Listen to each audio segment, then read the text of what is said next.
Testing.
Well, we're going to reconvene at 6:07, and we don't have any action to report out. And I guess we're going to do Greg's going to lead us in the Pledge of Allegiance. And welcome, everybody. 6:07.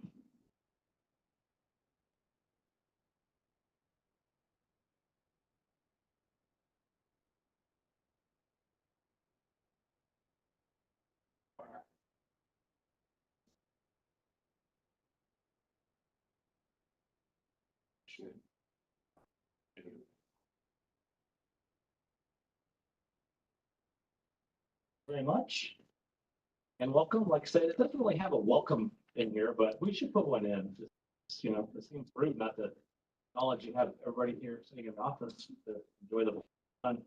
Okay, at this time, we're going to go with our ACES Awards. Mr. Davis.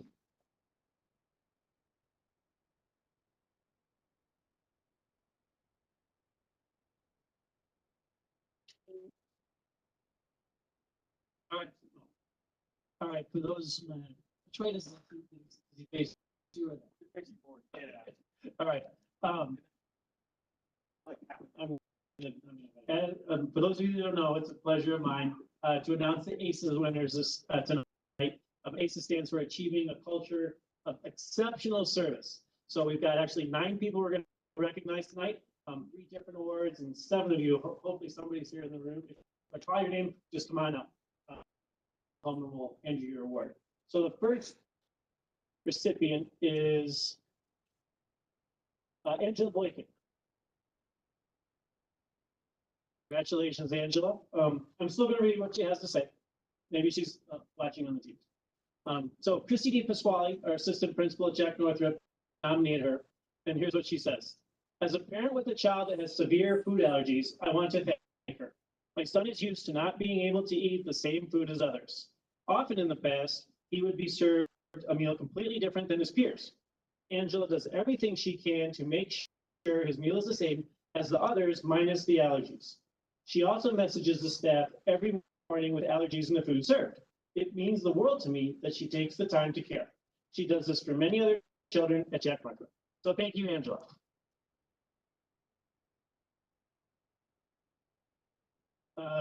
Next one, Finley Quintero. This one is a little longer, way longer. And this was nominated. She was nominated by Leslie Rubalcaba. The family ambassador I would like to nominate is Finley Quintero. Her unwavering dedication and commitment to actively involve families in their children's education has truly set her apart. Finn has gone above and beyond in her role, consistently providing valuable information to families, teaching insightful classes, and orchestrating activities that leave a lasting positive impact. Her passion to creating a welcoming and inclusive environment has had a profound effect on our school community. Furthermore, Finn has played a pivotal role in involving families in various activities that have had a positive impact on our school community. From organizing events to encouraging parents' active participation, she has created opportunities for families to connect, support one another, and contribute to the overall success of our students. The impact of Finn's efforts extends beyond the boundaries of our school as she inspires and empowers families to continue their engagement in the broader community. Her dedication has set an exceptional example for others to follow, promoting a sense of unity and collaboration among our families. Among our families who wholeheartedly believe that Finn exemplifies the qualities of an outstanding family ambassador. Her tireless work and genuine commitment have made a significant difference in our school community, and I'm confident that her contributions will contribute to a lasting positive impact. Finn's efforts deserve acknowledgement and will undoubtedly serve as an inspiration for others to engage families effectively.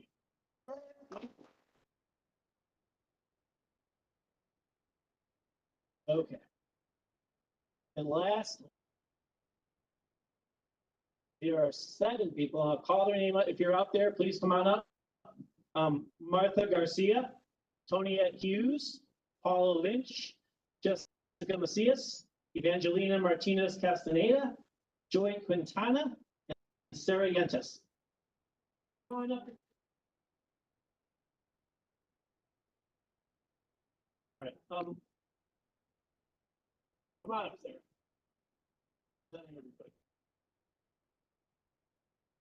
All right, so Irene Hofstad right here nominated all you guys for this, and this is what she was said. What was said?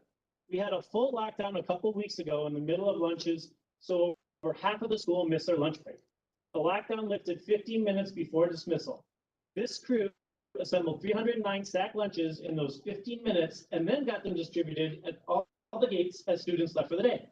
They deserve recognition for their dedication and care for our students, as well as their impressive ability to pivot lunch plans on a dime the way they did. So thank you.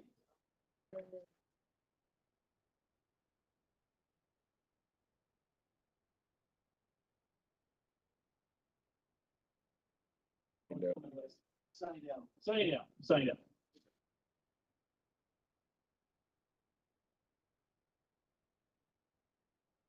Thank you very much. Very nice. Congratulations to all our ACES recipients. Now we're going to have our informational items. We have an enrollment report. Evening board. In UTK through 8th grade, we have 13,979 students. In ECE, we have 425, for a grand total of 14,404 students. This is a gain of 64 from our last board meeting, but a loss of 61 from the same time last year. Additionally, we have 808 homeless students, 418 foster.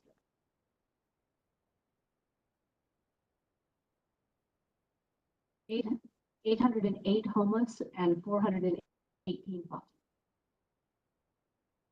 Thank you very much. All right, we're going to have our facilities implementation plan by CFW. Yes, Button. Hey team, all right, welcome.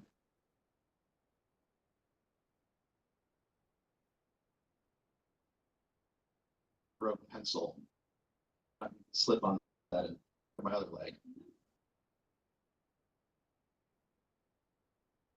Good evening. My name is Emilio Flores, CEO of Caldwell Forest Winners. I'm joined this evening by Janet Clagle, who is our Vice President of Educational Services, providing the board and the public an overview and summary of the district's facility implementation. This is a summary of approximately 50 to 75 page documents, which the board will have to review in the coming weeks. But we wanted to spend some time this evening providing an overview of the content within that plan to answer some questions that may come up as we go through that.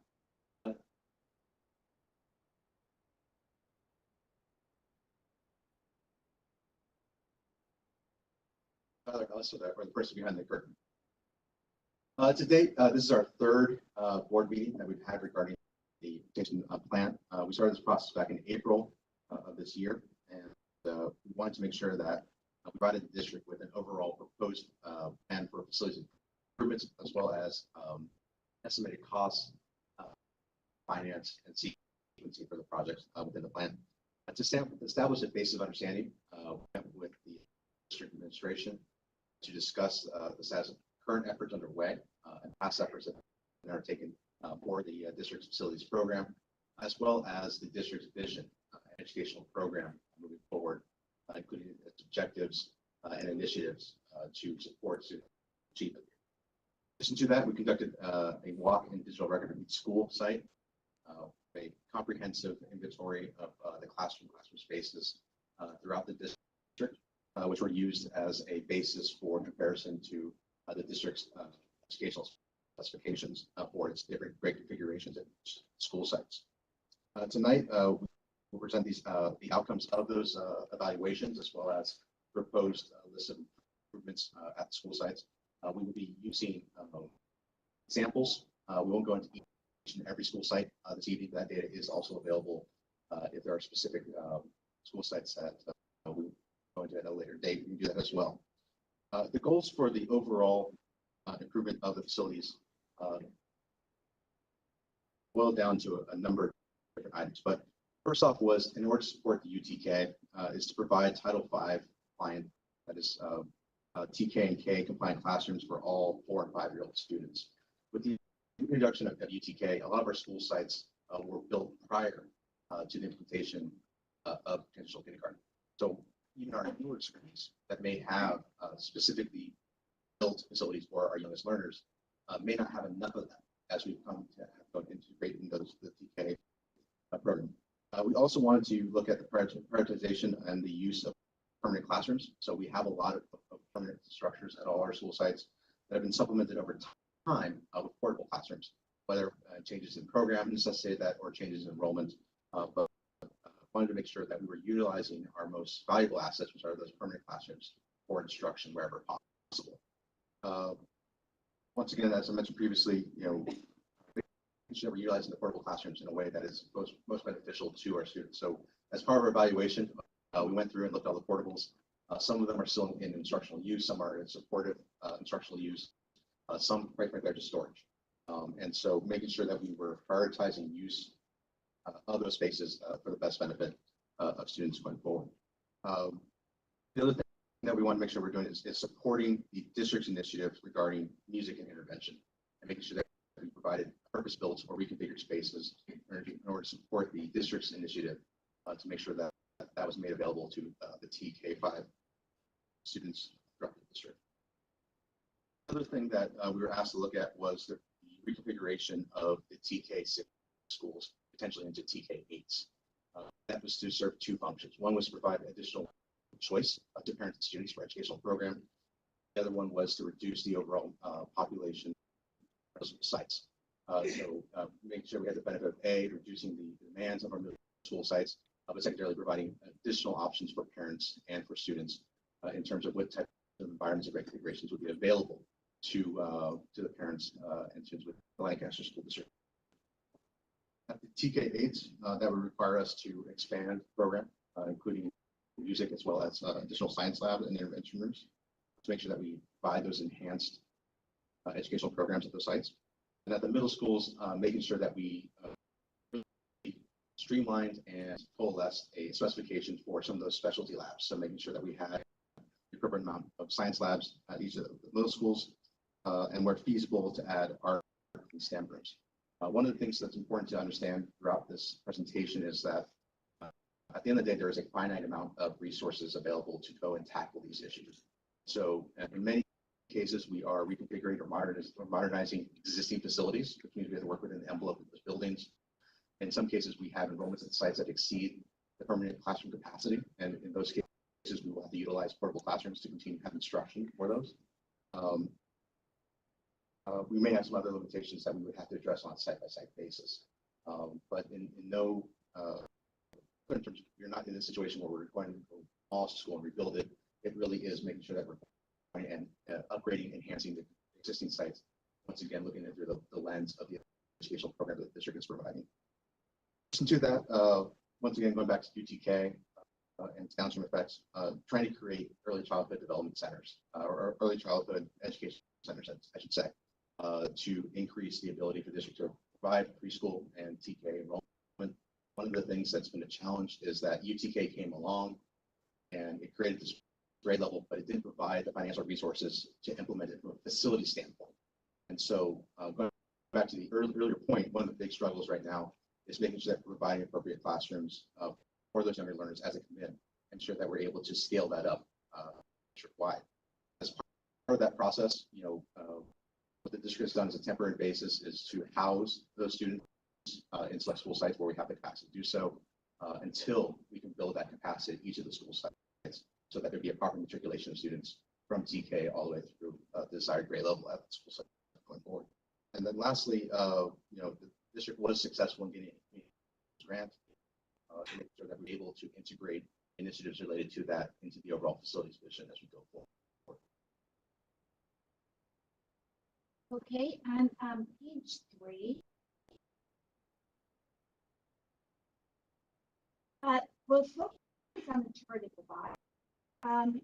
At the end of the day, this chart is saying this is how many classrooms you need to educate your current population, or moving forward, creating TK8 schools. So you will need 466 what we call general purpose classrooms, and that's the standard classroom 1st through 8th. You're going to need 47 classrooms for your special ed population. You'll need 19 music rooms, for 1 at each school. You will need a total of 19 science science labs or the science labs at your TK8 sites and your 6-8. School needs an intervention room, with the exception of one, which is your FNA Academy. You will have 3 art STEM rooms. Over time, we hope that can be increased as your school enrollment levels out between schools. That's creating additional space at your middle schools. And you will have 90 school TK, what we call Title V compliant, in other words, purpose-built rooms for that population, for a total of 602 classrooms. The next chart is fairly dense. I mean, dense, and there's a lot of information on it. The first grouping of schools are your K-5 schools that would remain. The second grouping of schools are those schools that would be converted to TK8. And the last grouping are your middle schools, your 6-8 middle schools. So if we look across the top of the chart, you'll see the column that says an enrollment. That's the current enrollment, or the enrollment as of 22-23 with part of this plan. Then PERMS refers to the existing number of permanent classrooms you have at a site. So if you look at Discovery, they have 34 permanent classrooms. Next column is the number of portables in class. Discovery does not have any. So their total classrooms are 34. The next group of columns under required classrooms, that is the number of rooms that is required to house the current population at that particular school. So at Discovery, they need 24 general purpose classrooms. They need 2 special ed. They need a music. They don't get a science dedicated room because science is done in the general purpose classroom. They have an intervention room. They don't have an art and STEAM room, and they need 6 Title V compliant classrooms to meet the current enrollment needs. So they need a total of 34 classes. And so then after the program implementation is that next group of columns. And so it shows you that after the program is implemented, they will have 32 permanent classrooms. They will construct 2 new classrooms, and those happen to be, they need some additional TKK. They do not need to use any portables because they don't have. That's where they will get their 34 classrooms. So if we look down at the excerpt view, that's the first TK8. The proposed program does not have classrooms for the current enrollment because they are not yet TK8. The proposed program has the number of classrooms based on the educational specification for TK8. So at Desert View, they have 14 permanent classrooms and 31 portables. They have a lot more portables than permanent, for a total of 45 classrooms. Based on the educational specification, they would need 24 general purpose classrooms. In this case, they need 3 special ed classrooms. They need 1 music, 1 science, 1 intervention, and 6 TKK classrooms for a total of 36. So under the proposed classroom program, they would use the 14 permanent. We would construct 6 new classrooms. That happens to be 4 TKK plus a music and a science lab. They need to use 16 portable classrooms at that school for a total of 36 classrooms. And then you can see the same thing happens down there under the middle schools, only they receive at least 3 science labs. If you look at Armagosa Creek, it says 4. They currently have 4 science labs. We are not suggesting that you take away a science lab. You should keep that. They could move one of those science labs and create an art or a STEM room in that particular room if they so choose to do. Any questions about this chart? If I could just add one quick thing. to this chart, because it is tendencies to go school by school and take time with it. But one of the things that it's important to understand here is that we would be keeping all of our permanent structures in place and to reduce the number of portables on the sites in order to right size the desired population for particular school sites. So what would occur in one of these situations, like for instance in Desert View, is that we would go through, we would talk about this in a second as well in more detail, but we would go through, provide the 21st century updates, the modernizations to those sites in the permanent classrooms, and then where necessary, we would also do that with portables. Typically, given the lifespan of portable buildings, it's not something you typically want to go do and modernize a portable. But because of the abundance of portables on these campuses, one of the things that we tend to do is identify the ones that are newer. There are some portables on your campuses that are probably older than me, but there are some that were bought in recent years. So I think from that standpoint, important part here is to understand that throughout this whole reconfiguration, we have the number of classrooms necessary to house the existing enrollment, and secondarily, the takeaway point here is this program will not remove all the portables at every single site. We're still going to have to rely on those for instructional spaces. In addition to that, what this doesn't go into is also going to be, we're going to need some of those portables for support spaces.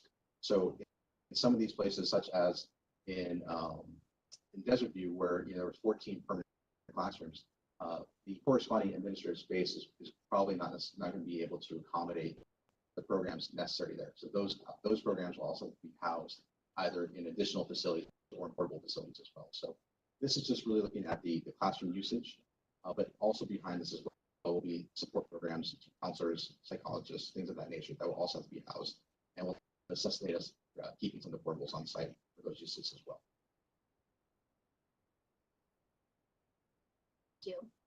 Okay, if we go to, Well, my question is more like towards Dr. Marietti. My kids have gone to Desert View. They have more than 14 classrooms. Are some of them not usable, or is that a typo? Because it should be closer to Joshua, or Monta Vista. They should have like numbers. Their schools are all on the same footprint, basically. Monta Vista, Desert View. if you look at page 8, it's on the iPad.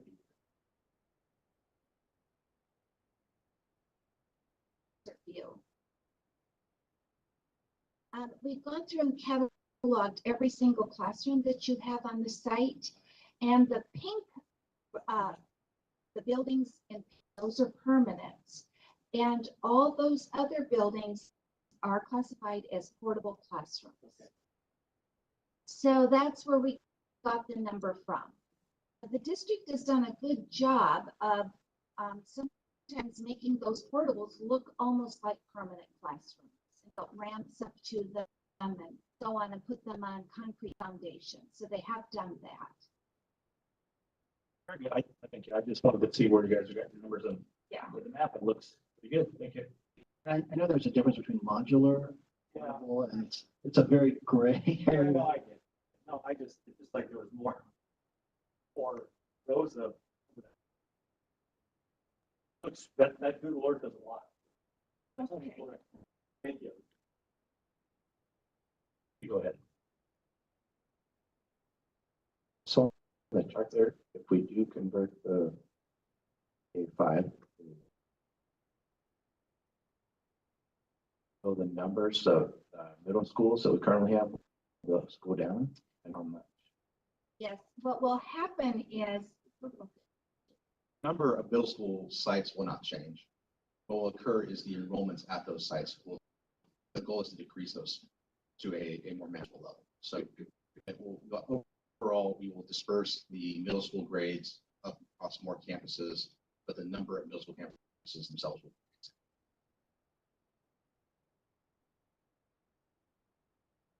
Is your question? Yes. Okay. Other questions? Okay, the next slide talks in general about facility needs and what the goals that we took into account to do the post improvement. We couldn't do everything we would have liked to have done. You had a finite amount of dollars to work with, so we had to prioritize what was done. So one of the priorities was the TK classrooms for your youngest learners. Another priority was the science labs and the music labs. So either creating those where they didn't exist, updating, repurposing classrooms into those facilities. We wanted to make sure that you meet the safety needs for the district with security, controlled access, cameras, and emergency communication. We looked at HVAC and roofing repairs where needed. And we looked at the infrastructure of the older classrooms that require upgrades, including the power data connections, as well as the furniture, fixtures, and equipment. Your older portables may need to be retired over time, but that will be something that you have to do over time, as some of those need to be used as classrooms or support spaces. There will be some additional portables at the end of the program that you will need to use some of those for what we call swing space when the classroom, often move children out of those classrooms into another.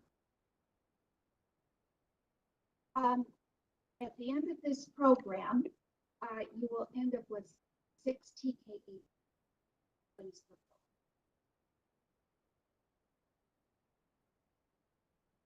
On the next slide, we talk about 3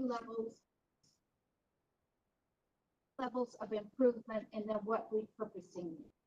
So modernization, all of your schools qualify for modernization within this program period, except for 2 schools. They were built too soon. Let me back up. School qualifies for modernization of permanent facilities when it is 25 years or older, or it was last modernized 25 years ago. So all of your schools will qualify for modernization over the life of this program, with the exception of 2. So those schools will get the upgrades that we have talked about here, which is wall finishes, lighting, window grades, flooring, electrical grades, HV replacement, and electrical and plumbing. Where we are using those 2 schools that do not qualify for modernization, they will receive upgrades. Won't get all of those changes because they don't need them. But we wanted to make sure that all of your children were in 21st century classrooms at the end program, so they will get upgrades to bring them up to a 21st century standard.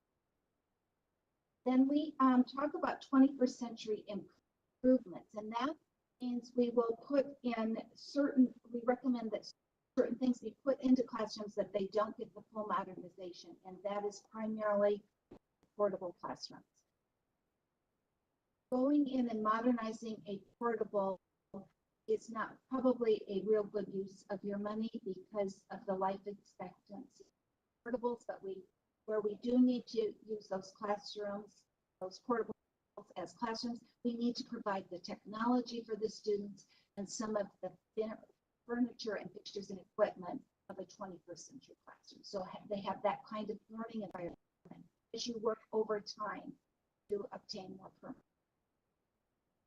Classroom repurposing means classroom was built for one thing and we would turn it into something else. And that happens primarily for science labs, or in some cases for TKK5 and for music. At the end of the program, the goal here is to provide district with a level set of functionality to the school sites, so that all of the K5s have the same tools available for them, for staff and for students, same at the TK8s and at the middle schools. So the outcome of this particular plan would be provide a harmonized 21st century learning environment at all of the school sites. If you go to your school sites today, what you'll notice is that one-time money kind of pops up every once in a while. We had enough money to do 4 classrooms and new furniture. We had just enough money to do X, Y, and Z. So, what the plan is make sure that each of the school sites, each of the classrooms gives the instructors and students the same functionality so that, a teacher in building A has the same tools and resources as a teacher in building B. And to try to make that as close as possible across the district. So that they have those abilities so that when we look at the metric for student achievement and so forth, there is a level playing field for it in terms of those resources at that base level. There may be other factors and so forth that go into student achievement, but from a facility standpoint, we want to make sure that we have a harmonized environment and that one K-5 versus another K-5, that those facilities will have a similar feel and functionality to them. Okay, on the next, I guess we got one more question. sure. Might be jumping the gun. So I know we got more presentation left, but one thing that I'd like to see, if we can include it, is big safety at the entrance to the school sites. So provide safety to the staff working there, and also sure we have the safety protocol for people being able to access the school through the entrance. So I don't know if that's in planning, but hopefully that is. So part of the overall plan is to look at site security and safety, looking at the model. In what era the school was built in, there were different philosophies about how the school site interacts with the surrounding community. We used to have very open campuses. We used to have multiple entrances to sites and to schools. So one of the things that we will be looking at as we develop each of the modernization plans for each school site is how do we address those particular needs. I will tell you that through previous efforts, the district has undertaken some of those initiatives already. So it may just be improvements to that. In some cases, there may be more substantial than others, but that is certainly something that is within the scope of this particular plan. Other question? Next three slides are examples at the TK5, TK8, and the 6th level. And if you want to see more specifics on a particular school site, we have that and can show that to you. So the first group of schools are the TK5 schools. And at these particular sites, the school would receive either 2 or 3 additional TK, what we call Title V compliant classrooms. In other words, classrooms built for TK and kinder children. And it's 2 or 3 at a site based on the enrollment of the current TKK population at that site right now. They would either have a constructed music or a repurposed room as a music room, so they will have a music room. They will be modernized or provide 21st century upgrades to all permanent classrooms. They would receive 21st century improvements to portables that need to be used as classrooms, and they will receive upgrades to the libraries to convert them to library media. So each TK5 school will have the TK classrooms, the special day classes that they need, a music and an intervention room. Joshua, Mariposa, Desert View, and Miller are proposed to become TK8 schools, so they receive a different set of improvements. So you can see the top picture in this particular slide. This is El Dorado, and it shows you the permanent classrooms in pink. The kinder TKK compliant classrooms are in green. You may be using a general purpose classroom for TK students or your kinder students, but it isn't what we call a Title V compliant room. And then, of course, the portables are in blue. So if the bottom picture shows what that school would look like after the proposed improvements. So at El Dorado, they would receive 3 Title V compliant rooms. They would receive a new music room. Permanent classrooms would all be modernized, and the portables that are needed for instruction would be receive 21st century.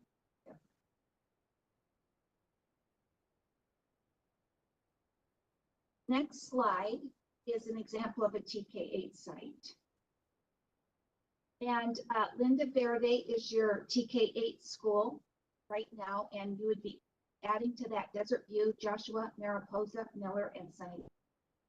And at these sites, you would be, because they are not TK8 right now, except for Linda Verde.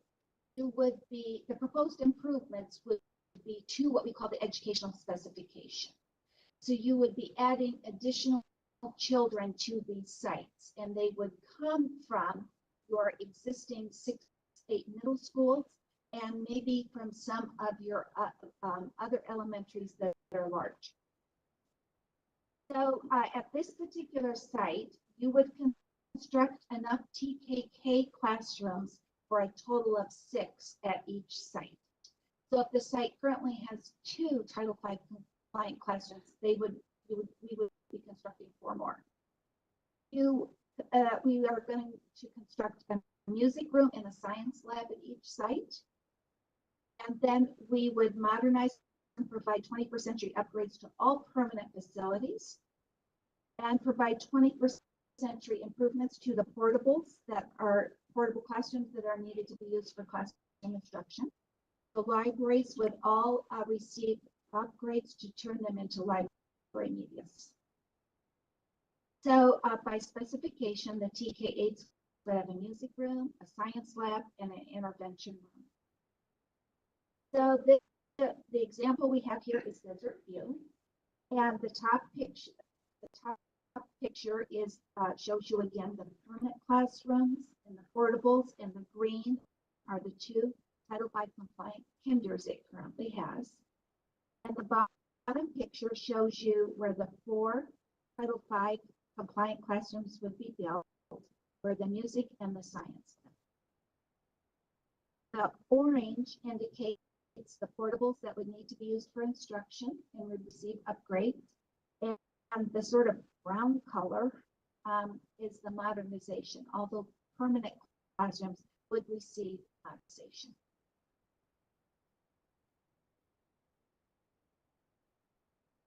Now we'll look at a 6-8.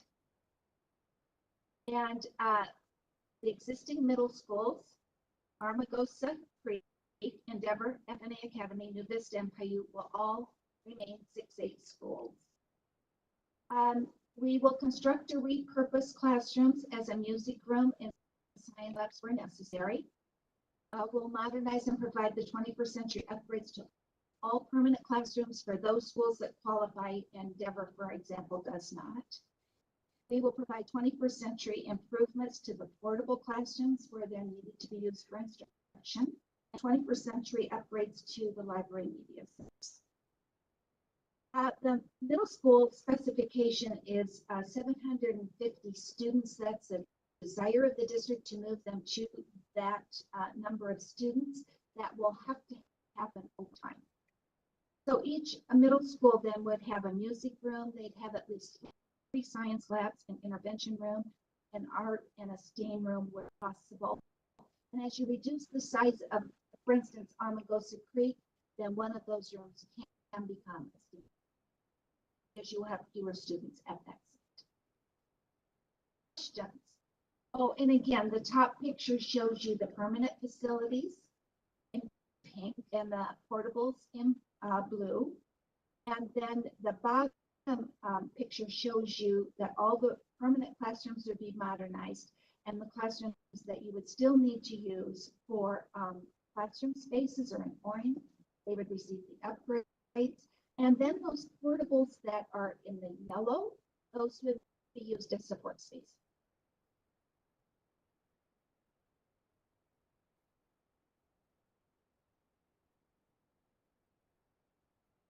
Once again, just as the takeaway from those 3 examples is that most of your sites are going to have varying degrees of modernization efforts occurring now. So it's not a one-size-fits-all solution. We're going to have to approach each site independently and look at what are the facilities, how they're used today, how we want to use them going forward, and making sure that we're able to allocate those spaces.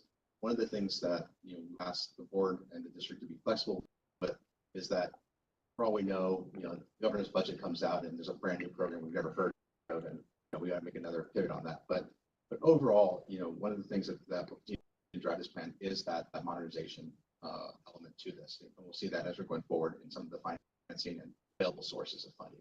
Yes, sir. Will any of this include the play equipment or the blacktops school sites? So most cases, I know the district has done a good job in looking at some of those in the past. So I think that we take it out on a site-by-site basis, what those needs are. We can, like I said, the primary focus of this plan has been on the educational spaces. I think that the district has done a pretty good job in maintaining some of those areas and possibly set aside for some of those things.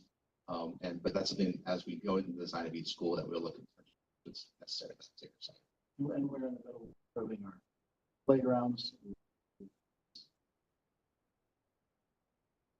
Playgrounds. Currently have under construction 4 playgrounds at 4 of our elementary schools, which will bring us to 3 elementary school that's gotten a playground within the last 4 or 5 years. The work that we may do as part of this project, there might be some other enhancements that go on, some kindergarten playgrounds, some other play spaces as part of the overall project design. But you just can't ever have enough good new playgrounds for students, because if there's any place they maximize, it's the playgrounds. So once again, what we try to do with this plan is to identify what the district has going on in parallel with this. So we tried to make sure that whatever initiatives have gone are underway or have been completed, try to make sure that we're not double counting that or moving that stuff forward. So as we go through this, a very good example that Dr. Friese had put forward is that as we build these Title V compliant classrooms, and as that go forward, one of the things that the California Department of Education looks at is, do you have an age appropriate play structure? So, for example, the project that's been funded over at Sunnydale, one of the things that is in that particular budget we have to deal with was going to be the play structure. Ensure that we address those things and make sure we identify what's going to be. So as we look at these specific things that have requirements from the Department of Education and so forth, those are things that will have to be addressed as far as.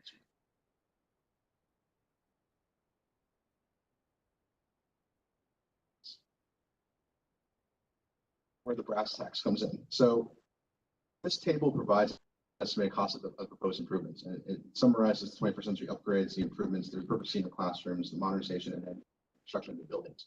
So for each of the sites, we've identified the permanent classrooms that need the 21st century, sorry, the modernization. We identified the other facilities for upgrades, improvements, and then also the classroom repurposing. In terms of the new buildings, a lot of that is attributable to the UTK program.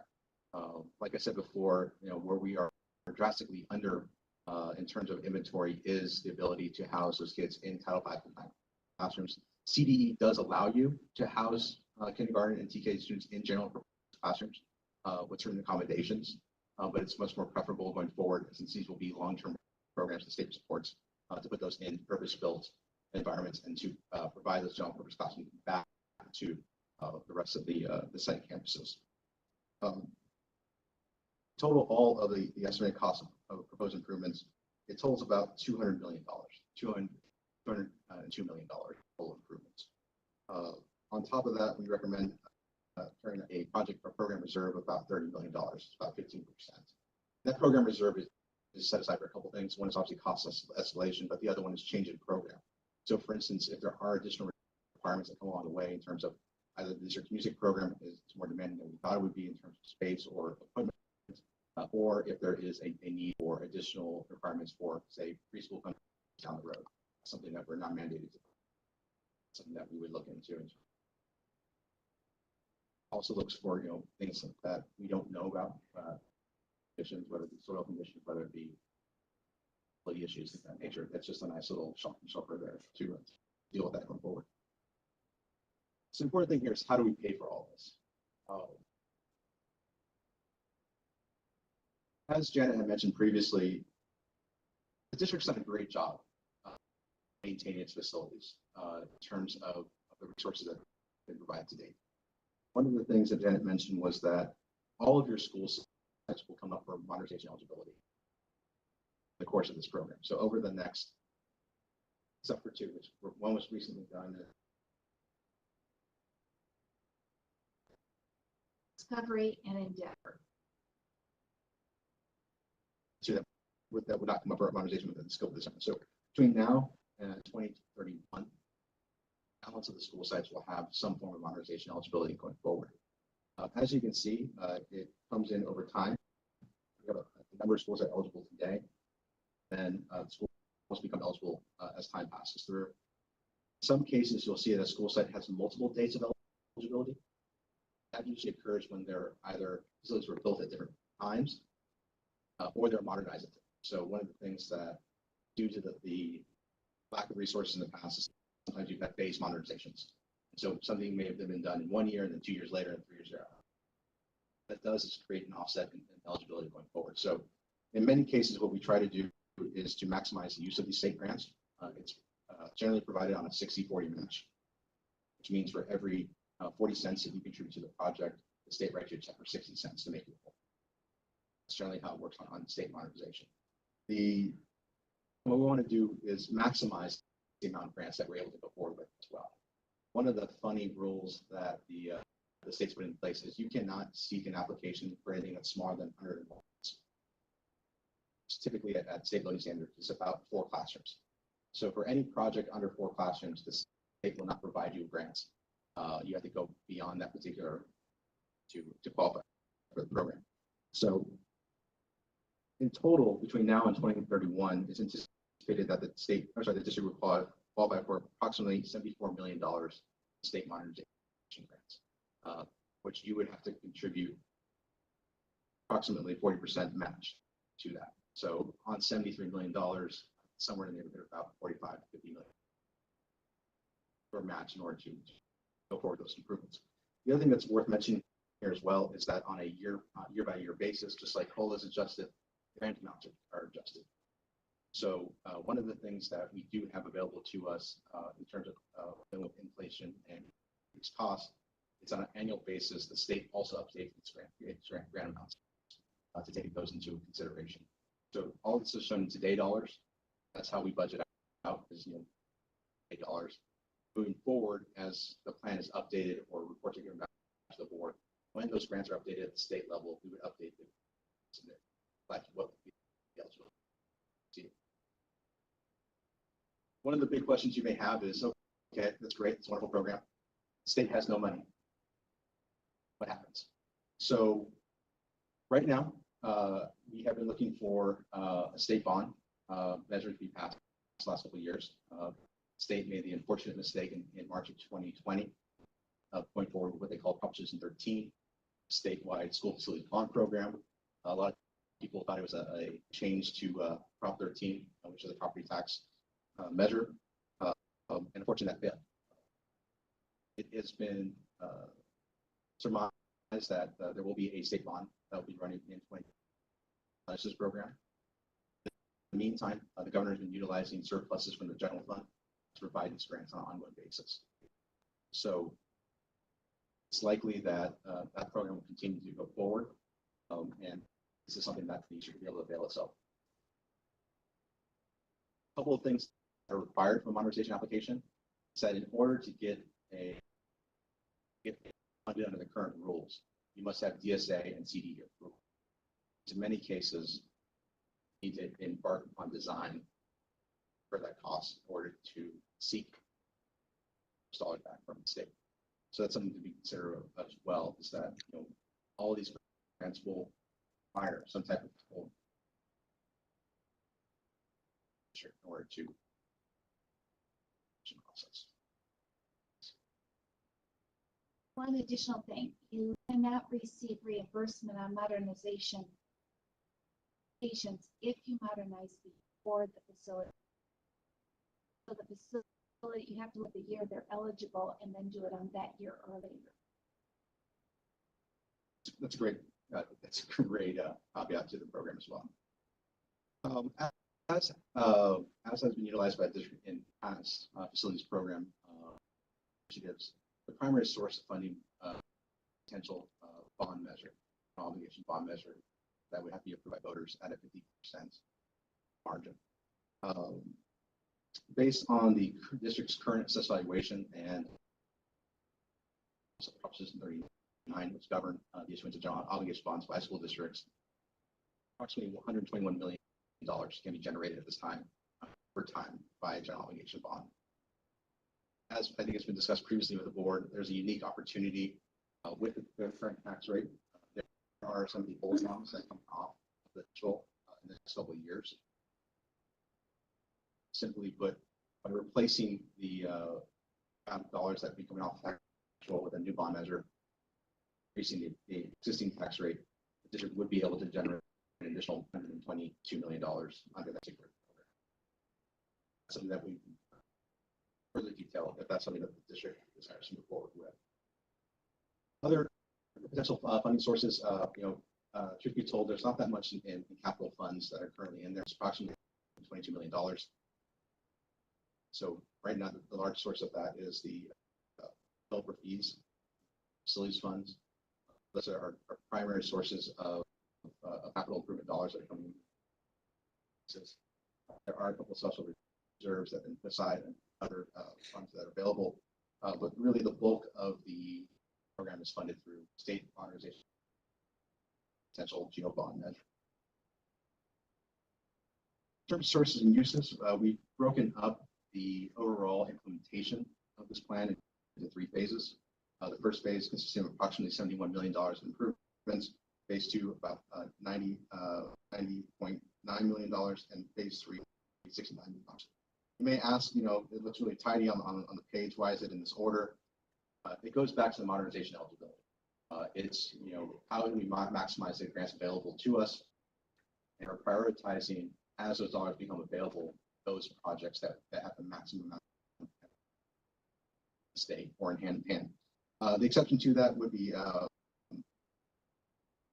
Joshua, which I think currently in the process of improving, and so the recommendation would just be to finish the job utilizing this program. I've gone pretty far deep on the improvements over there, and in this particular case, it just makes sense to finish all the improvements of that site at this given time. Once again, the primary sources for each funding phase would come from that general obligation bond, as well as those modernization grants that we see going forward.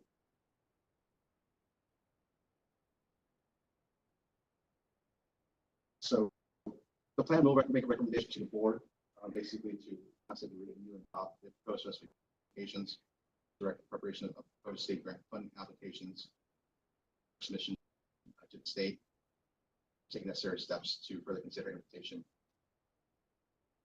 So again, that's something we're asking for this evening. It's just that's what the plan will be.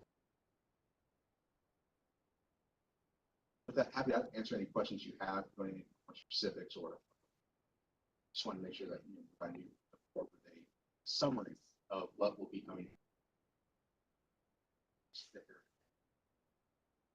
Local document.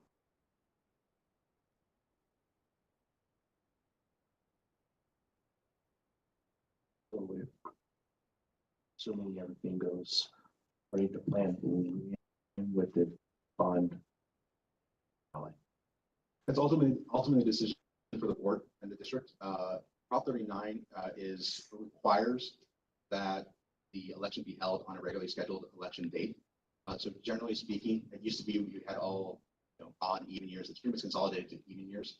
So the next opportunity for that would be in primary, but more likely than not, it would be the general election in 2024. If that was the board's desire, next opportunity thereafter would not be until 2026.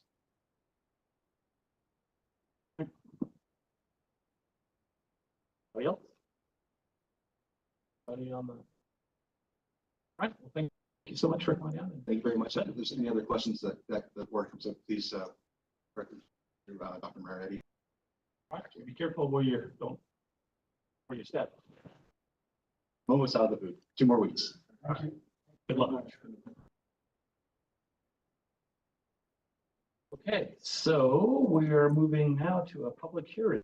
We have a public hearing for the item 12, the California School Employers Association, CSA, and it's chapter number 297, initial proposal, Lancaster School District. The hearing 101. Speak to that or anything? Or? Nope.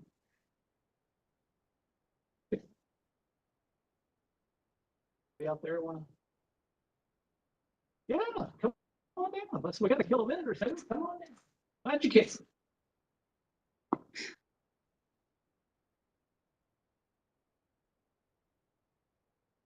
Want to is should sit down at the negotiating table. First, I know we've been having trouble here at Lancaster School District keeping the classified staff that employed. A lot of the new people that are coming in and they are working at Lancaster School District as kind of an interim position, something to hold them over for a few months until they get something better. Some people aren't even applying to jobs at Lancaster School District because they can get the same wages fast food, but they can get full-time hours. Our classified staff are part-time right now. Some people will ask, work for our schools, some classified staff work at our schools, and they will be told by those classified staff, shouldn't work here. I wish I didn't. Got employees who are new, who are in the job that they're doing, they're not investing in their students, they're not investing in their work, they're ready to leave. Second thing I want you guys to keep in mind as we negotiate, there's some classified staff who are food insecure. This isn't because we're living extravagant lifestyles. This is because they make $20,000 or less a year, and that they have families to take care of. They're the primary breadwinner in their families. They have a spouse or significant other who is able to help them out. They've got aging parents to take care of. They've got medical thing that happened that they're working on. If your first thought to that bit of information is, well, why don't they go get a better job? My question is, why are our students in our schools not worth paying them better? Why would you want a person who won't lie on a job application and say they have full-time availability so that they can get a second job? Why would you want to encourage them to leave the district? So that in mind as employees and negotiate. If you want people to want to be here and to want to stay here, be here for our students, and be here for our schools and help figure out we're going to pay for such an improvement. Gotta be more competitive than food around here. Be able to say we've got better benefits, and it can't be just the hourly wages. It's got to be. Personal take. I love my job being a library specialist. It's not the smartest choice for me to stay in this job until I retire if things stay similar to what they are now. Thank you.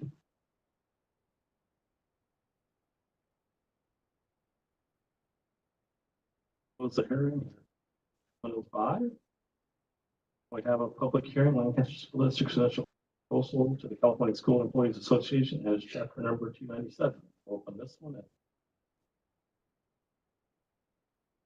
Buddy, speak to that one too. Oh, wait a minute, we got one. I'd just like to thank Irene for her candor, and I assure you, we are aware and we are doing everything we can, given our budget. And I will give Mr. Coleman a shout out. We are aware of the massive turnover, and he has been working tirelessly for the past few years to make sure that we're as fully staffed as we can and paying a competitive wage. Thank you. Thank you, Irene. And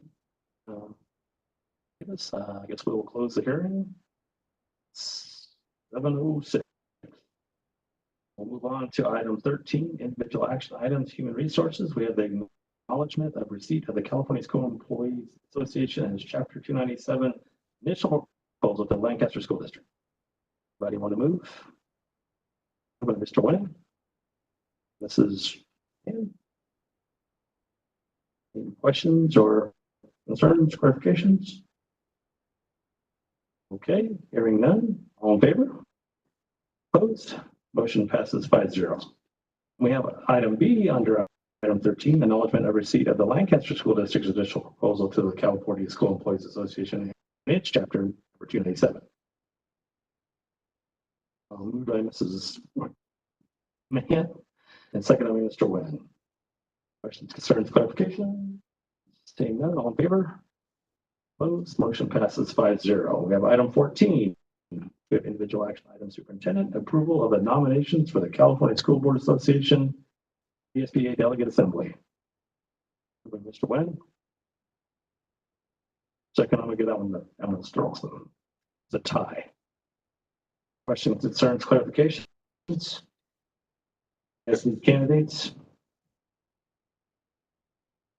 It is. There's the three incumbents are myself, Steve DiMarzio, and East Side. Julie Bookman. Sorry. You know, I just want to call her something else, so I have to be real careful. Of course, another East Side person I really like, but this lady's nice too. So those are the three. That's the three you have. We already got permission to nominate them. I got nominated by the West Side District. So that's okay. Those are the ones you're going to be voting on unless anybody else is excited about it. None? All right. All in favor? Opposed? Motion passes 5-0. Oh, and we were planning on losing a seat. Your portion, but they pitched such a big fit about it, they're not going to lose a seat, so we still have 3 seats.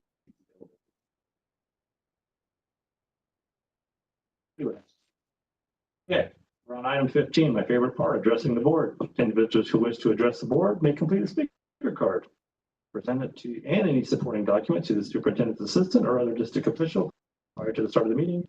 Personal information such as student/parent/guardian's name, address, phone number, date of birth, email address, or other directory information as defined in Education Code 49061 may be excluded from the minutes of the meeting by submitting a written request to the superintendent. Board policy shall recognize individuals who wish to speak and individuals wishing to present testimony to the board concerning specific items on the agenda may do so once that item has been moved, seconded, and it's on the floor for discussion. Time limits of 3 minutes per person and 20 minutes per item shall be allowed. Board members may ask questions for clarification purposes. However, no action may be taken and no discussion may take place on an item not on the posted agenda. This time we'll take comments from PTA. CSEA, you want to go again? Oh, is that PTA or CSEA? Come on in. And you got to move fast. If you're here, you got to jump. Oh, thank you for coming. One thing, hello, I'm Bridget Lucas. I am a part of the PTA. I'm the historian at Sunnydale Elementary. One of the things that I just wanted to bring up was about volunteer ID badges. We're just having a hard time getting them. I have been part of PTA since October, and we're in December now, and I still have not had a volunteer badge. My son also, my oldest son attends another district in the Antelope Valley, and the way that their system is set up is I can go to the district office whenever we have time.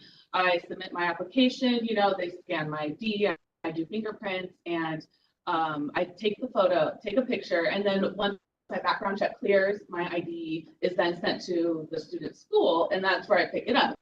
And it is good for the rest of the year. And my information is always on file. I just have to get a new ID badge every year. And so it's been really convenient because I'm able to, every year I just get a new one, and that way I can volunteer in the class. I can go on field trips, and and it's also just safer for our students as well.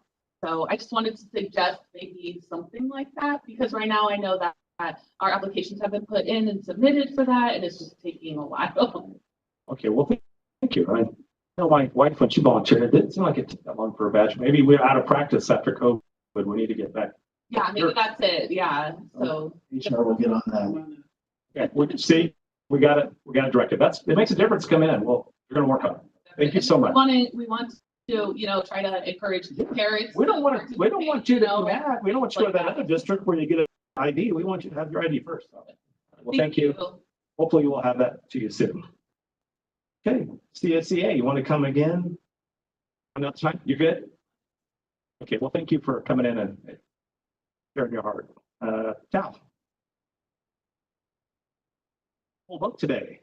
All the letters.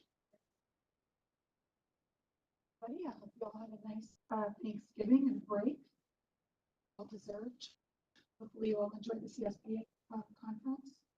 I wanted to bring up a couple things. One, I'm hoping to get an update on when we will expect to receive the badges that would be personnel badges that we're supposed to be able to summon help if necessary or to share our location. We have quite a few staff members that have been assaulted, and I think those would probably come in handy if they had those. I also wanted to say that I'm hopeful that we will have a positive and productive bargaining session tomorrow, hoping that the district is going to come to the table with all of their employees as a priority in your proposal to us. So thank you. We have an update on the badges. Yeah, Approved them. if Kim Cochran might want to just go quick. All right, Kim, we're going to get everybody in here today. Thanks for coming, Kim. I'm good to be here. Okay, so with Centegix, we ran into a hiccup with installation. The original installation date was slated for October. And then there were some hiccups with facilities and DIR compliance, installer compliance. And so we've been working through that. The next installation date was November. Fortunately, that also has to be postponed because there was new information that came about. And then we had another date for December 18th. I was super excited about that because students will be off campus. The ACES ELOP program was able to bypass using the sites that we needed access to. It's going to be a perfect plan. But unfortunately, between DIR, installers, contracts, and facilities, we weren't able to hit that either. So we have new information from facilities through CS and Associates, which is a firm that works very closely with our facilities department, with Dean and Rob specifically. They outlined the specifics of what Centegix needs to be providing. And at this point, our next meeting, and Larry, Dr. Freese has been super supportive throughout this process as well. So they're fine tuning these final steps. So I should have an update soon for you for them. Appreciate it. I gotta be badge, but it doesn't have a panic button. So just get ahead of anybody else. All right. Well, thank you. Do you have any comments from the audience? There are no comments from you. None. We'll move on to item 16. We have consent agenda items, superintendent items 16A through 16J. Motion by Mr. Nguyen. Chief. Questions, concerns, clarification, shout outs. Oh, you got something, Mr. Nguyen. Come on. Okay, you good? All right. Everybody else good? All right. All in favor? Opposed? Motion passes 5-0. We do appreciate the backpacks from the Indian. Very cool. We have a. Is it the electricians? Maybe EW, yes. Yeah. Just wish I would have took that internship. If I could have been an electrician. I really could use that right now. All right. Consent agenda items, business items 17A through 17O. Anybody want a motion? By Mr. Nguyen, he is on fire. This is. Okay, any questions, concerns, clarification?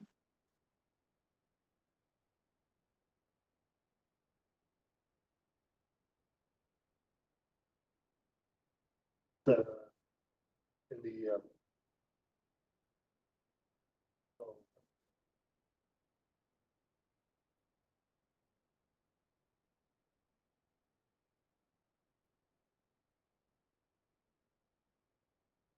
okay, no worries. Well, I'm pretty excited about the completions of the stuff we got done, especially the roof. That Ken and have we got done and Linda Verde done yet? Not quite. Roof's done though, right? We are on schedule to finish the project and have the kitchen serving again for after the return of the winter break. Yeah, they're With upgrades. Yeah, it's hard to get in that place. They're working on it pretty hard. Okay, well, seeing no other questions, anybody else? All right, seeing none, all in favor? Opposed, motion passes 5-0. Okay, best I can tell, we're on item 18, consent agenda items, educational services, items 18A through 18K. Moved by Mr. TP. Second by Mr. Nguyen. Questions, concerns, clarifications? None, all in favor? Opposed, motion passes 5-0. We have item 19. We have consent agenda items, human resource services, items 19A through 19F. Mr. West.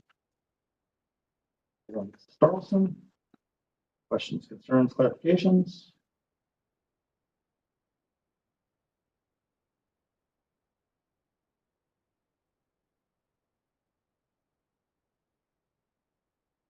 Okay. Hang none, all in favor? Opposed? Motion passes 5-0. Item 20, do it. Consent agenda items, innovation and technology services, items 20A through 20F. Moved by Mr. Wynn. Second by Mrs. Mann. Questions, concerns, clarification? I do have a question. Okay. Somebody.com is a software that helps us do project management. Tuesday.com, though, so you know. Is it? Did we get a presentation? No, it's not very expensive software. It's so you can share boards with each other on a team and they can see like what progress has been done. So that you can see, oh, this part of the progress has been done. This person checked off. Now the next part of the project is But then, see, that you've come over. I'll show it to you. That would be a fun day. that's be a Monday though. No, no good on a Tuesday. That it? Done. Okay. Thank you for continuing with the magic that especially at Sunny. They're just I have a couple different companies that we're contracting with to after school programs. So we've got like ballroom dancing, we've got jazz, we've got tap, we've got a bunch of things going on. well, I did it when I was in school.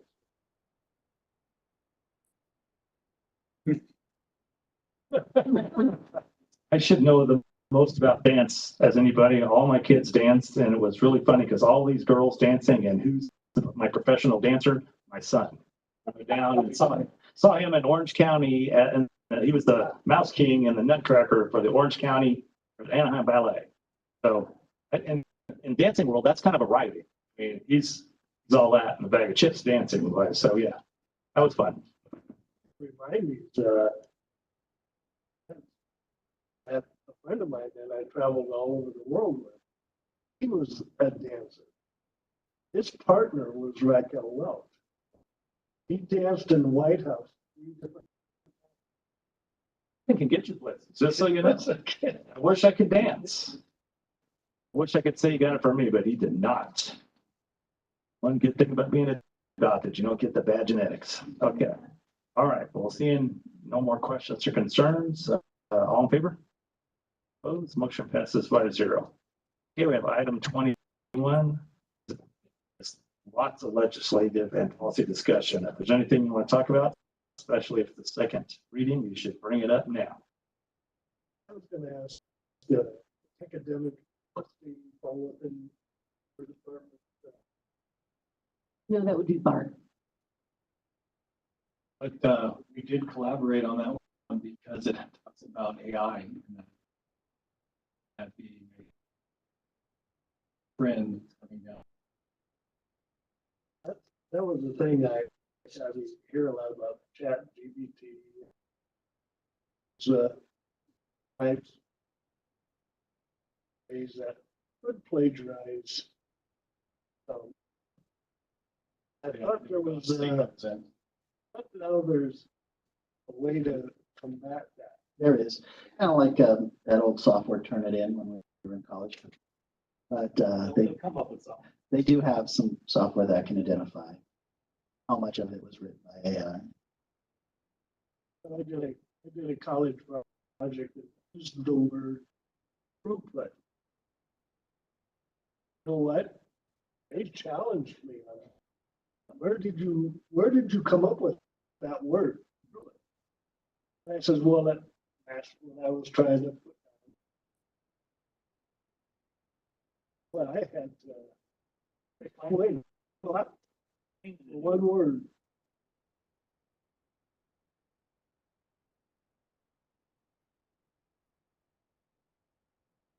right, I guess we'll go with comments from the board and superintendent. I'm gonna go with Mrs. Mann today, just to mess up. Yeah, I'm sorry.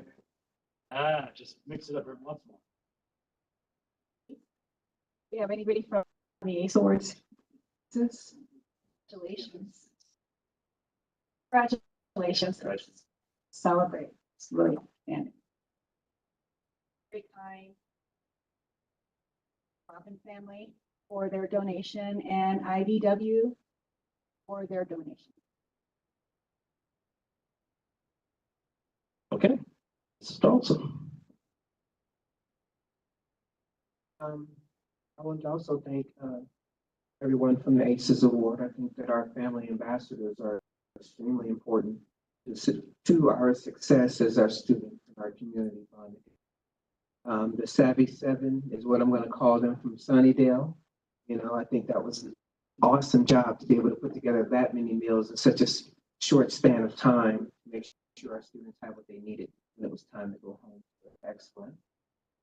Thank you, Irene, for expressing your feelings about the wages and things like that.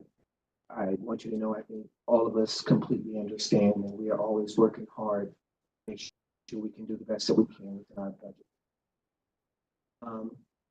Chet, we're going to work on those badges, as you see, you know, so they had a lot of good answers for you. And thank you for taking the time to come and share that with us. Hey, Gina, you know, we're working hard with you, and we are also trying to make sure that everyone walks away happy and that we get everything taken care of the best to our ability. So we also look forward to having some positive outcomes to the negotiation.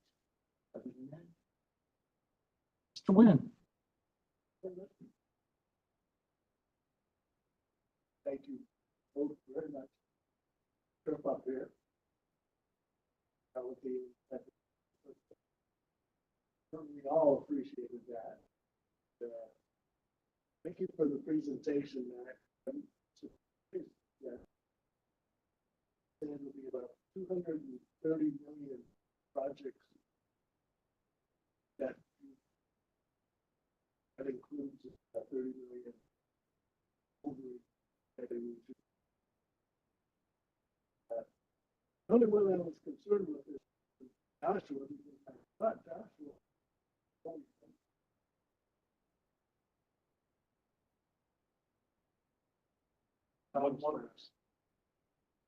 Oh. Well, the project was began quite some time ago. It's kind of like painting the Golden Gate Bridge.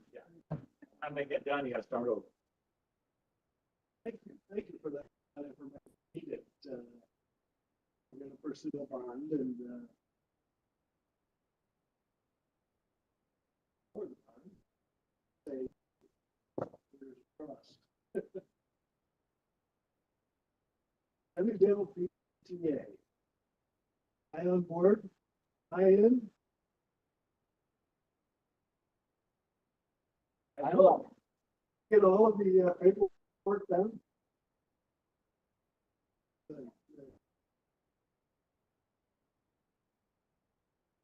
Went to your last meeting. Hope that my wife and I are both now sending you out. Helping with the beautiful talent for their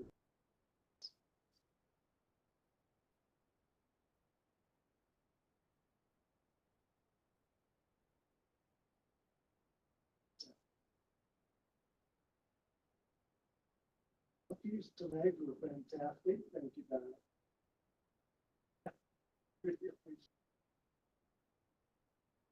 Aces Award. Can't say enough about what.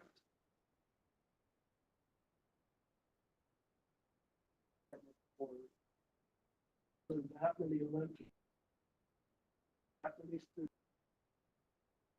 Short period of time. Oh, what about that with my daughter? We didn't get lunch. And such a short period, so I was really happy with Thank you to everyone who made the donation to our Welcome Wellness Center.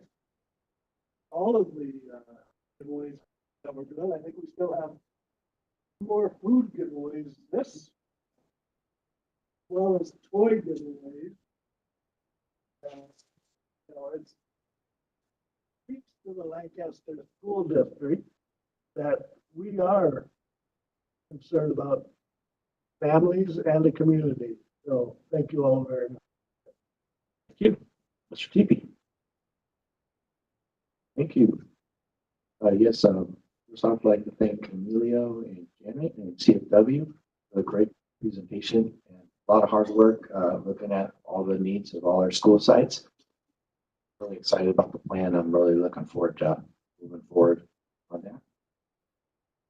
Also, I just got back from the CSBA conference of several board members and superintendent, and learned a lot of really neat things there. So I'm looking forward to sharing some of those ideas that I learned on future board meetings. Also, thank you CSEA and BTA and TAL for sharing. We want to make sure our wages are competitive and neighboring districts and also the community. Looking forward to a good bargaining. Hopefully we can wrap that up soon. And also, I just thought it was interesting that brought up badges. It made me think of there's an old Western movie where we don't need no badges, but we hear your fight, and we're definitely going to hear those badges as soon as we can. Get your badges mixed up. All right. Dr. Mariotti. All right. Well, I want to thank CFW for the presentation and for the partnership. We look forward to working with them. I also want to acknowledge that this week is Computer Science Education Week, and we're celebrating that by having an hour of coding at all our schools. I also want to acknowledge the work that Mariposa and Miller do in the realm of STEAM and STEM and science in the classrooms. CSEA, I want to acknowledge all the hard work of our classified employees. We know we can do better. I feel like we strive to do well by them. I will, no disrespect to McDonald's, but I will say that ours is probably one of the best retirement systems in the nation that we have for our employees. And our benefits are outstanding benefits. And I challenge McDonald's to match our retirement system and our benefit system. But other than that, we know we need to do better. And finally, I just want to acknowledge that Lancaster School District received the Early Literacy Support Block Grant 2 years ago. I'm not going to take credit for this, but they did receive the grant 2 years ago. And it's all about getting kids to read by the 3rd grade, early learning grant that's been implemented at Joshua. And I'm happy to announce that through a study by Stanford University, it was found to be significant in generating improvements in English language ELA achievement in its first 2 years of implementation. And we, Lancaster School District, were acknowledged in a New York Times article that was published yesterday. So congratulations to Lancaster School District, congratulations to Joshua, congratulations to CIA and services, all the staff members over there for all the hard work they put in on this grant. Yay!